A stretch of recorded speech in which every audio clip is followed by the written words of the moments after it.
Hello दोस्तों, जय माता दी आप सभी को। तो आज बहुत महत्वपूर्ण बात आप लोग को मैं बताने आई हूँ।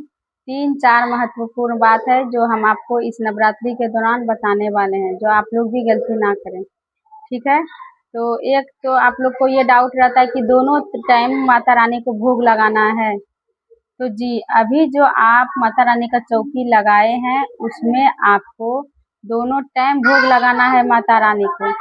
वो भोग में जरूरी है पान का पत्ता, लौंग और इलायची और बतासा। ये चीज का आपको दोनों टाइम ही भोग लगाना हो। अगर आपका सामर्थ्य जैसा हो तो आप उसके अनुसार से भोग बढ़ा भी सकते हैं। फल फ्रूट अभी का सीजन का जो है वो भी लगा सकते हैं।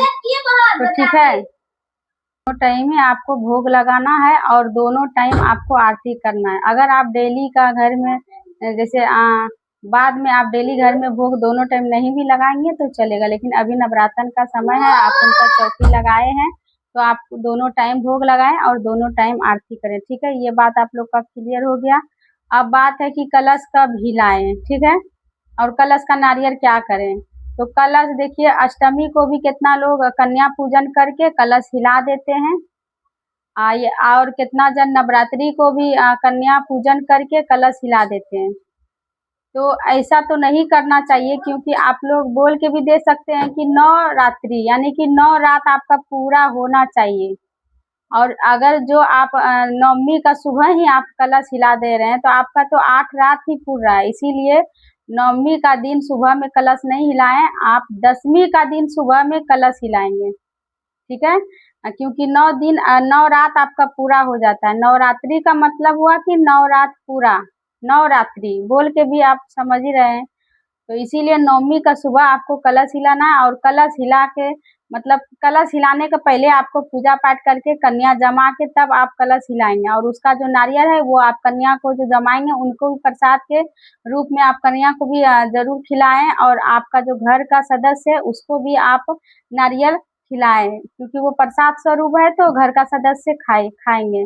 और दूसरा बात, तीसरा बात क्या है कि पारण हमें कब करना है। ठीक है, तो पारण वही आपको बता ही दिए, 9 रात जब तक पूरा नहीं होगा आप पारण नहीं कर सकते। नवरात्रि यानी कि आपको 10वीं का सुबह 10 बजे के बाद ही आप पारण करें, क्योंकि 10, 8, 9 बजे तक तो नवमी ही रहता है। उसके बाद 10वीं चल जाता है, 10वीं में ढुक जाता है। तो आप 10वीं इस बार 2025 में 2 अक्टूबर को 10वीं है, तो आप 2 अक्टूबर को पारण करेंगे 10वीं का दिन, वो भी 10 बजे के बाद। ठीक है, तो अगर आप लोग को ये वीडियो मेरा अच्छा लगता है तो चैनल को सब्सक्राइब कर लीजिएगा, बेल आइकन प्रेस कर दीजिएगा, ताकि मेरा ऐसे ही अपडेट आप लोग पहले देख सकें। तो चलिए, माता रानी का कृपा आप सभी पे बना रहे। तो जय माता रानी।